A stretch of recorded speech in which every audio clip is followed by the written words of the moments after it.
ಎಲ್ಲರಿಗೂ ನಮಸ್ಕಾರ. ನೀವು ನೋಡ್ತಾ ಇದ್ದೀರಾ ಆಳ್ವಾಸ್ ಪದವಿ ಪತ್ರಿಕೋದ್ಯಮ ಪ್ರಸ್ತುತಪಡಿಸುತ್ತಿರುವ ಅನ್ವೇಷಣೆ. ಇದು ಹೊಸತನದ ಹುಡುಕಾಟ.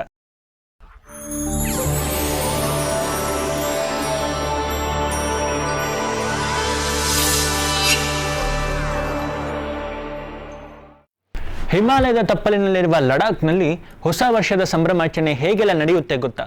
ಡೋಸ್ ಮೂಚ್ ಹಬ್ಬ ಹೇಗೆ ಆಚರಿಸುತ್ತಾರೆ ಅಂತ ಗೊತ್ತಾ? ತಿಳಿದುಕೊಳ್ಳುವ ಬನ್ನಿ.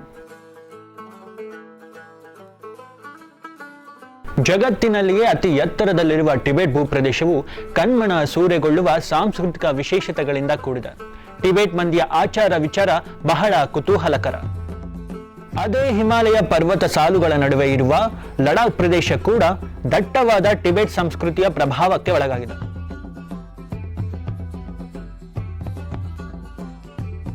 ಲಡಾಖ್ನಲ್ಲಿ ಹೊಸ ವರ್ಷಾಚರಣೆ ವಿಶೇಷ ಸಂಭ್ರಮ. ಲಡಾಖ್ ರಾಜಧಾನಿ ಲೇ ಅಂದು ಈ ಊರಲ್ಲಿರುವ ತಕ್ತುಕ್ ಬೌದ್ಧಾಲಯಗಳಲ್ಲಿ ಲಾಮಗಳು ಬಲಿಪಶುಗಳನ್ನು ತಯಾರಿಸುತ್ತಾರೆ. ಇವುಗಳನ್ನು ಸ್ಥಳೀಯ ಭಾಷೆಯಲ್ಲಿ ಡೋಗಳೆಂದು ಕರೆಯಲಾಗ್ತದೆ. ವಿಭಿನ್ನ ಆಕೃತಿಯ ಡೋ ಎಂಬ ಬೊಂಬೆಗಳನ್ನು ಮುಂದಿರಿಸಿಕೊಂಡು ಲಾಮಗಳು ಮಂತ್ರಗಳನ್ನು ಮಣಮಣಿಸುತ್ತಾರೆ.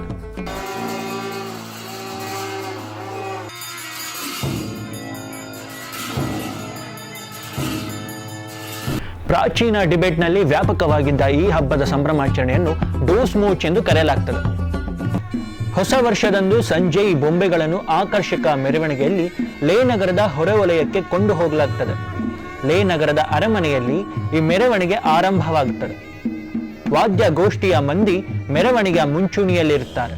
ಅವರ ಹಿಂದೆಯೇ ಕಪ್ಪು ಟೊಪ್ಪಿಗೆಗಳನ್ನು ಧರಿಸಿದವರು ಕುಣಿಯುತ್ತಾ ಹಾಡುತ್ತಾ ಗುಂಪು ಗುಂಪಾಗಿ ಸಾಗುತ್ತಿರುತ್ತಾರೆ.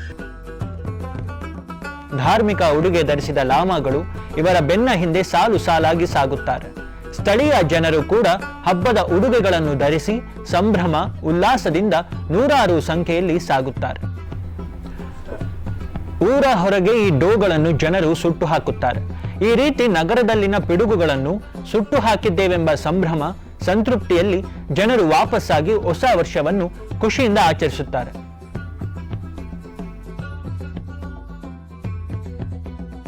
ನೋಡಿದ್ರಲ್ಲ ವೀಕ್ಷಕರೇ, ಇದಾಗಿತ್ತು ಡೋ ಹಬ್ಬ ವಿವರಿಸುವ ವಿಶೇಷ ಸಂಚಿಕೆ. ಇಂತಹ ವಿಭಿನ್ನ ಹಾಗೂ ವಿಶೇಷ ಸಂಚಿಕೆಗಳ ಜೊತೆ ನಿಮ್ಮ ಮುಂದೆ ಮತ್ತೆ ಬರ್ತೇವೆ. ನೋಡ್ತಾ ಇರಿ ಆಳ್ವಾಸ್ ಪದವಿ ಪತ್ರಿಕೋದ್ಯಮ ಪ್ರಸ್ತುತಪಡಿಸುತ್ತಿರುವ ಅನ್ವೇಷಣೆ.